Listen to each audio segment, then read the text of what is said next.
Good morning, everyone. Welcome to the latest edition of our Art in Focus series at the Fairfield University Art Museum. I'm Dr. Michelle DiMarzo. I'm the Curator of Education and Academic Engagement at the Art Museum.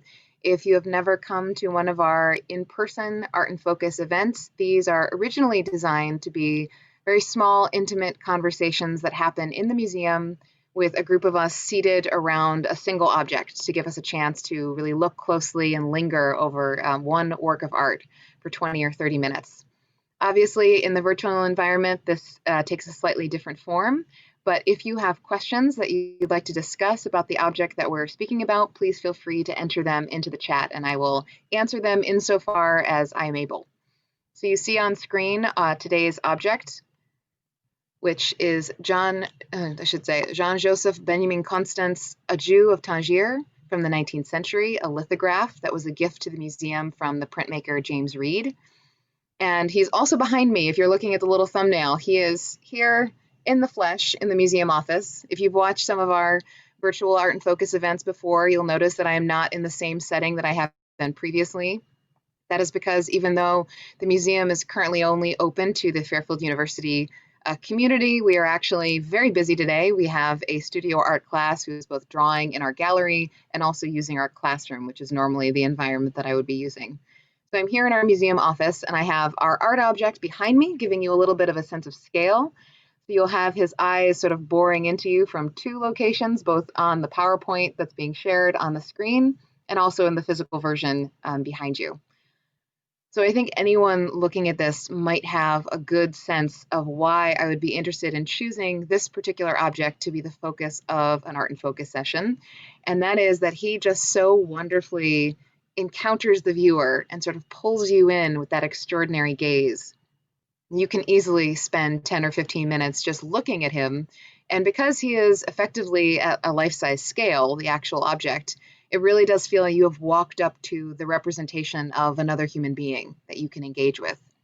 And usually when we're looking at this object in the gallery, if it is familiar to you and you saw the Prince from the Age of Rodin show that was here at the museum last year, that's where he might be familiar from because we featured him in that exhibition. One of the questions that we asked of students and of visitors was to look at his face and his expression and just try to come up with an adjective that sort of encapsulates his mood. What we found is that everyone answers slightly differently. And of course, that reminds us that, what we take away from a work of art can often depend on what we bring to it. So if you're feeling, particularly tired today, you might see the gaze of someone who's a little bit weary. Or if you are coming to this thinking a little bit more about a meditative space, you might see someone who is extraordinarily calm. So we've gotten a range of responses from our visitors in terms of what is the emotional resonance behind those eyes. But I do think there's just an extraordinary sense of vitality in the way Benjamin Constance able to sort of conjure up this depiction of a man really on a piece of paper, because this is a lithograph. So you can see the paper and its matting behind me. At the upper left of the image, there's just a slightly cut off and cropped, there's sort of a decorative swirl. And in that, it contains some information saying that this was published as part of a lithographic set, Masters of Contemporary Art. So this would have been in sort of like a periodical, but one that you could purchase individual sheets or you could purchase the entire series. So it's something that was designed to be placed in front of the eyes of as many people as possible.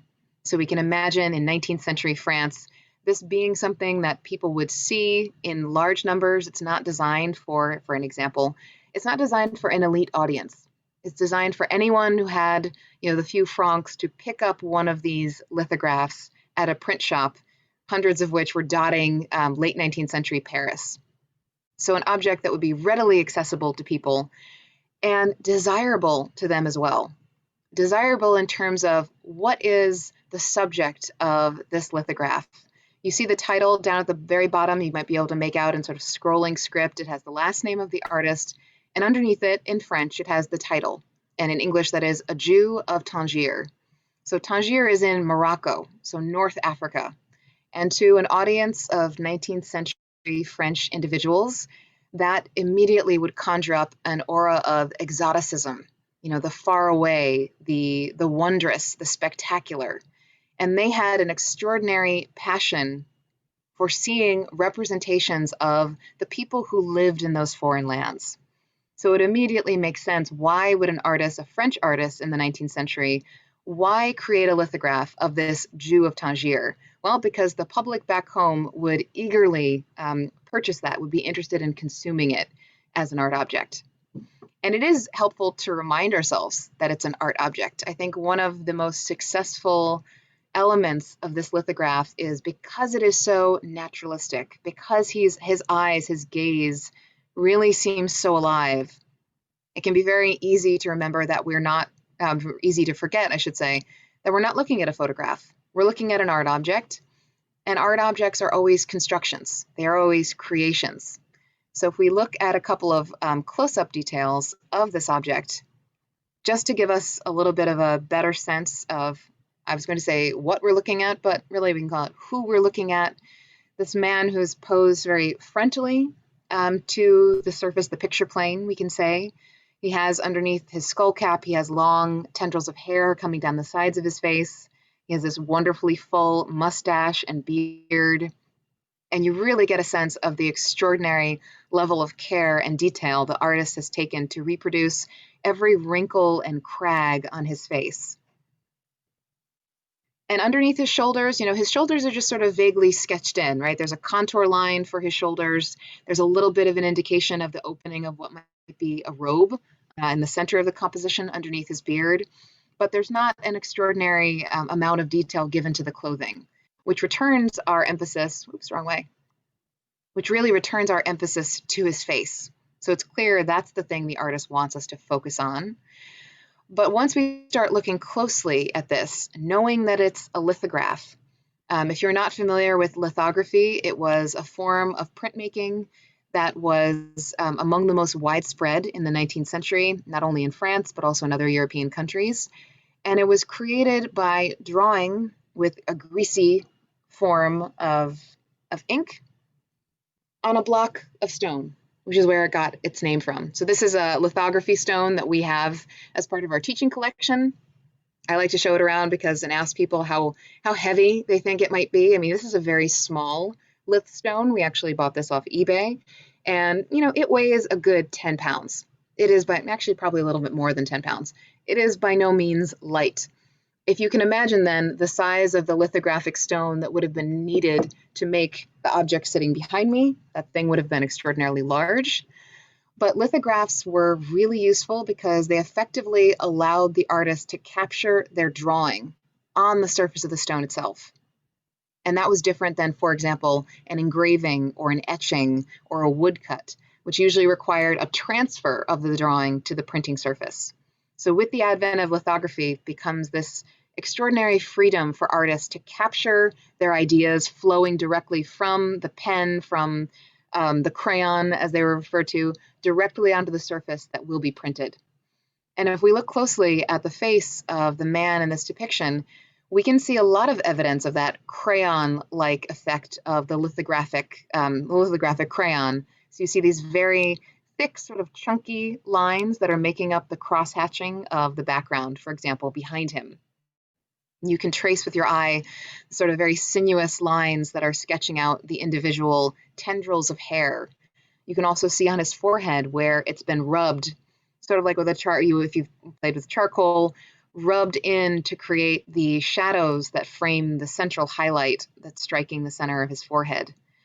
So as you look at it, it becomes much more apparent that, oh, of course, we're looking at a drawing. We're looking at a drawing of a person, not a photograph of a person. And that kind of brings us into being reminded that, right, if this is a drawing, even an extraordinarily naturalistic looking drawing, we don't have necessarily any proof or evidence that this man is a real person, right? We don't have a name associated with it. I think that's quite significant. This is not an individual who's given a name as a resident of the city of Tangier. Instead, what the artist gives is a category. He is a type. He is a Jew of Tangier. So giving you both a geographic location, giving you his religion and his culture, but not giving him a personal identity.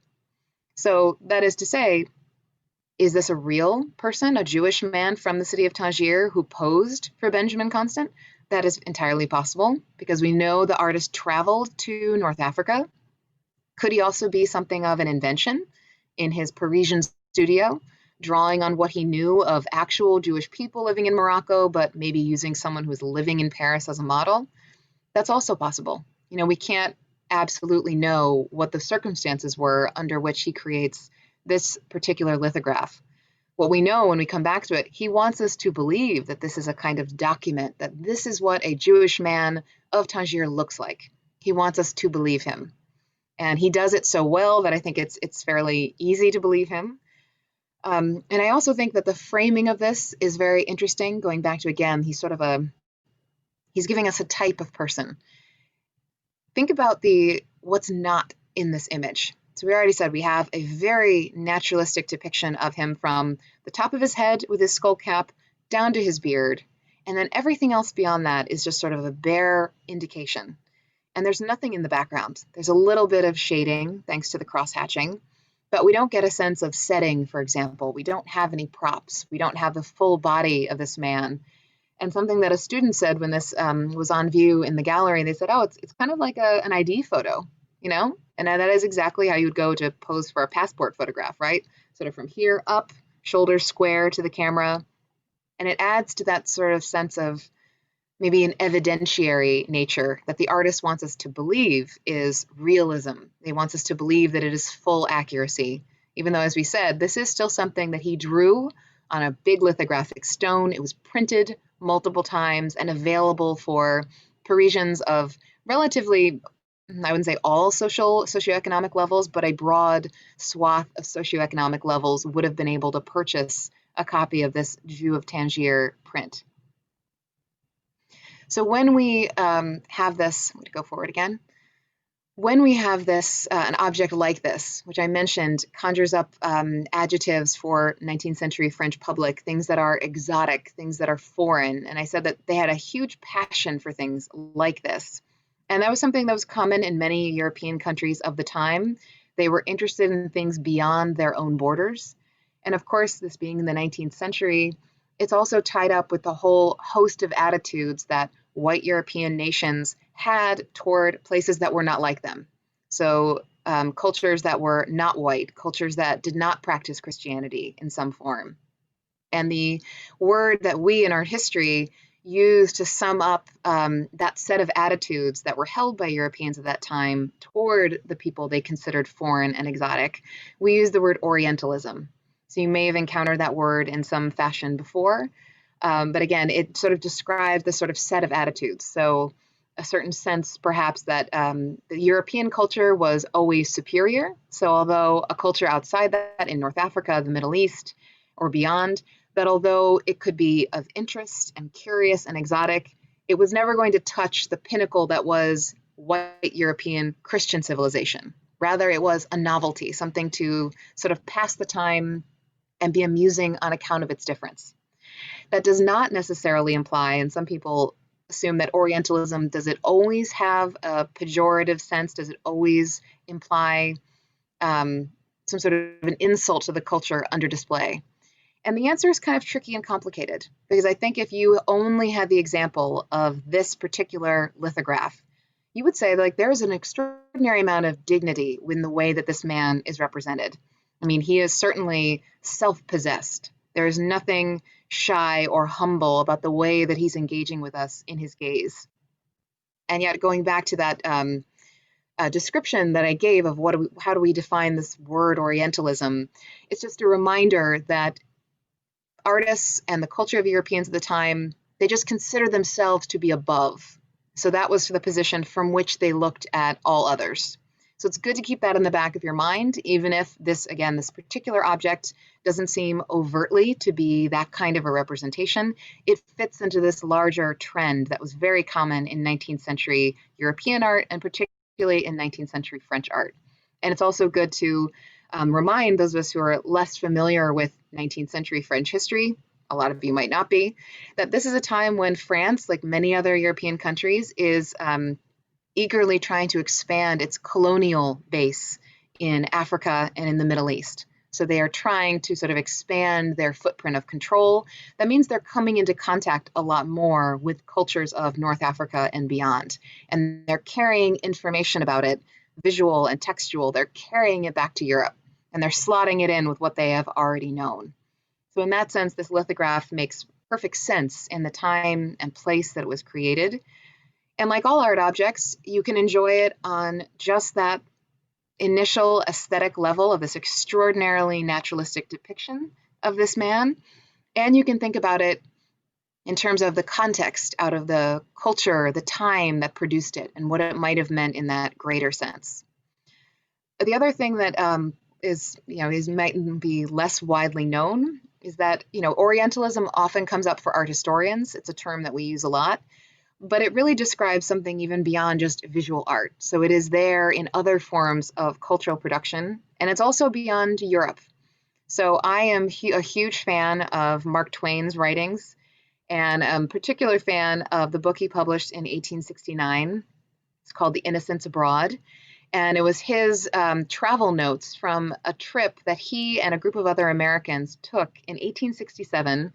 Their goal was the Holy Land, but they sailed on a steamer called the Quaker City. They sailed out of New York, and they traveled all through Europe before making it to the Holy Land in the Middle East. So he was a reporter at the time, he was sending back his descriptions of what it was he was seeing.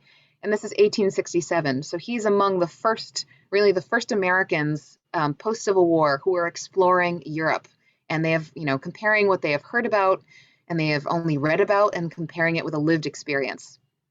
So why am I bringing up Mark Twain, an American author, in conjunction with this 19th century French lithograph? Because it just so happens that Mark Twain wrote about visiting Tangier. He wrote about visiting the spot in Morocco where the artist wants us to believe that he created this lithographic portrait of a Jewish man. And I'm not going to read this entire text out loud, but you can read this first part of it on screen. And bearing in mind, of course, that Mark Twain is writing with a dry comic sense. And he's just come from talking about Spain. He said, Spain we're too familiar with Spain. It felt too, close to what they understood. Again, that majority white Christian European consciousness had implanted itself to a certain extent in the United States. And he says, we really wanted something different. We wanted something foreign. And Tangier, when they cross into North Africa, this is where they find the foreignness that they were looking for. And what I also find interesting about Mark Twain is how he repeats that, we didn't trust the pictures. We saw this sort of thing in the pictures, but we didn't believe it was real until we were here on the spot. Now, when he says pictures in 1867, he is unlikely to have been talking about photographs. Certainly, there may have been some photographs, but it's quite likely that what he's referring to were reproductions, and likely they could have been lithographic reproductions in magazines and in books circulating in the United States. So it's sort of a point of contact between our French lithographic print, Mark Twain's experience. He comes to North Africa and he only has pictures and ideas in his mind, and then he's able to contrast it or compare it to what he sees in front of him. And I'll just show you the second part of the same quote from that chapter when he's describing what it is like to be a white American Christian wandering around this city. He describes the architecture and what he sees. He mentions that he's able to enter at least one Jewish home, but he's not able to enter a Moorish home, meaning home of a Muslim. He's not welcome there, or the visitors are not welcome there. But I just wanted to point out that at the bottom of that quote, at the end, he mentions twice the words Oriental, and he concludes by saying, "Isn't it an Oriental picture?" So it's just an interesting sense to give us a little bit of the flavor of, even in the relatively far distant United States, they had an idea of Morocco, this place that was extraordinarily exotic to them and foreign. And then Mark Twain is able to visit it in person. Someone living in Paris in the 19th century would have similarly shared this fascination for a culture that was different, for religion that was different, even if at the end of the day, they are feeling themselves to be secure in their whiteness, in their Christianity, but they're still interested by the stuff that's exotic. So whether it's a reader back home in the United States reading Mark Twain's report about Morocco, or it's a member of the French public buying Benjamin Constant's print, and being able to bring this extraordinary visual connection with this work of art into their home. It's sort of all participating in the same sort of cultural moment where you have the white European and American culture looking at the cultures that they find different for their level of the fascination. So I hope you have found this lithograph as fascinating as I do. Honestly, you know, I could look at him all day. Unfortunately, he doesn't remain out with us all the time. As I mentioned, he was on view in the exhibition Prints from the Age of Rodin that we had here last year. But in general, works on paper like this one have to remain in storage because they are light sensitive. So he will be going back to our storage area after the conclusion of our Art in Focus event today. But if you do have any questions about this particular object, anything that you would like to ask, please feel free to put it into the chat. And you can also always send me an email. My email is available on our website. That's fairfield.edu/museum. And if you visit our website, you will also find that you can search our entire collection. So if you browse collections, you can see all of the work that we have available, including other wonderful lithographs like this one. So I don't think there are any immediate questions in the chat. I think we're going to wrap it up here for today. So thank you for joining me for today's Art in Focus, and we'll hope to see you again at the next one.